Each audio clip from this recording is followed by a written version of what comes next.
వాళ్ళిద్దరినే కాదని తెలుగుదేశం పార్టీలో చేర్చుకొని ఉండిలో ఎమ్మెల్యేగా పోటీ చేయించడం రఘురామకృష్ణరాజు.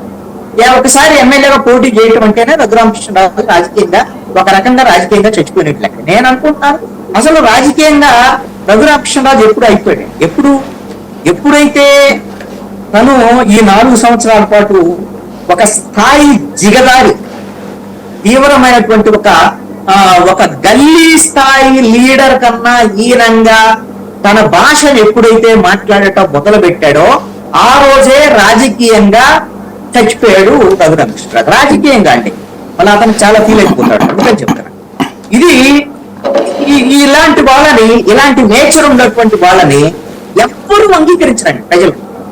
ప్రజలు కొంత ఉండతానని కోరుకుంటారు. సరే విమర్శించుకోవచ్చు, కొంత స్థాయి వరకు విమర్శించుకోవచ్చు, కూతురు మాట్లాడలేదు. అది రోజు బండ కూతురు ఎట్లా అంటే వినేవాడికి కూడా అసహ్యం వేస్తుంది కదా. అది రఘురామకృష్ణరాజు విషయంలో జరిగిందని నేను అనుకుంటున్నాను. ఈ స్థాయిలో నేను అనుకుంటాను ఒకటండి, రఘురామకృష్ణరాజు గురించి మనం అందరం మాట్లాడుతున్నాము అని అంటే ఈ మాట్లాడినటువంటి వాళ్ళ రఘురామకృష్ణరాజు అంటే ఏంటి అని ఇప్పుడు ఇది పొలిటికల్ బఫూనా లేకపోతే పేకాట్లో జోకరా వ్యవహారం ఇవన్నీ చాలా మంది మాట్లాడుతున్నారు, విమర్శలు చేస్తున్నారు. ఇవన్నీ కూడా చాలా నడుస్తున్నాయి. సోషల్ మీడియాలో విపరీతమైన ట్రోలింగ్ జరుగుతుంది రఘురామకృష్ణరాజు మీద. అసలు ఇతని మీద జరిగినంత ట్రోలింగ్ ఇంకెక్కడా జరగట్లా. కానీ డిజిటల్ మీడియాలో రఘురామకృష్ణరాజుకి సీట్ వస్తుందా రాదా, అసలు ఇతను పతి ఏమైంది అనేటువంటి దాని మీద ఆసక్తిగా చూస్తున్నారండి. అందుకు మాత్రమే మనం డిబేట్ చేస్తున్నామేమో అనిపిస్తుంది. కానీ అతని వల్ల ఈ రాష్ట్రంలో ఏ ఒక్క రాజకీయ పార్టీకి ప్రయోజనం లేదు, నష్టం కూడా లేదు. ఏ ఒక్క రాజకీయ పార్టీ. అదేవిధంగా కూటమికి లాభం లేదు, నష్టం లేదు. అదేవిధంగా అధికార పార్టీకి, వైఎస్ఆర్ కాంగ్రెస్ పార్టీకి ఇతని వల్ల నష్టం అనేటువంటిది కూడా ఉందని నేను అనుకోవటం లేదు.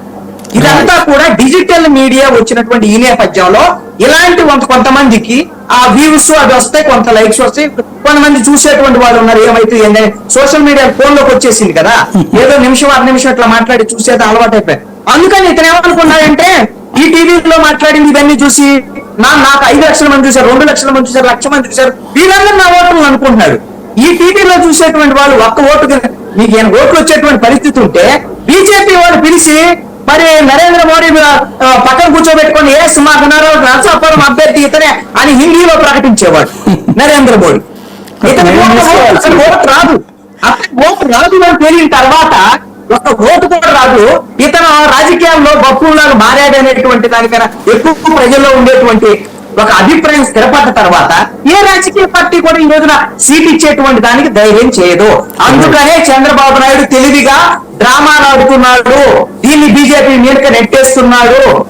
జనసేన పార్టీ అసలు ఆయన్ని పూర్తిగా విశ్వసించే మాకొద్దే బాబు, మీరు దండం పెడతాము, అలాంటి వాళ్ళ మాకు పెట్టద్దు, అవసరమైతే మా సీట్లు పడుకుంటే మీకు ఇచ్చేసారు, తీసుకొచ్చి చంద్రబాబు నాయుడు అని దండం పెట్టుకుంటారు.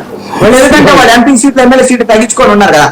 పొరపాటు కూడా పవన్ కళ్యాణ్ రఘురామకృష్ణరాజు రానేయడం.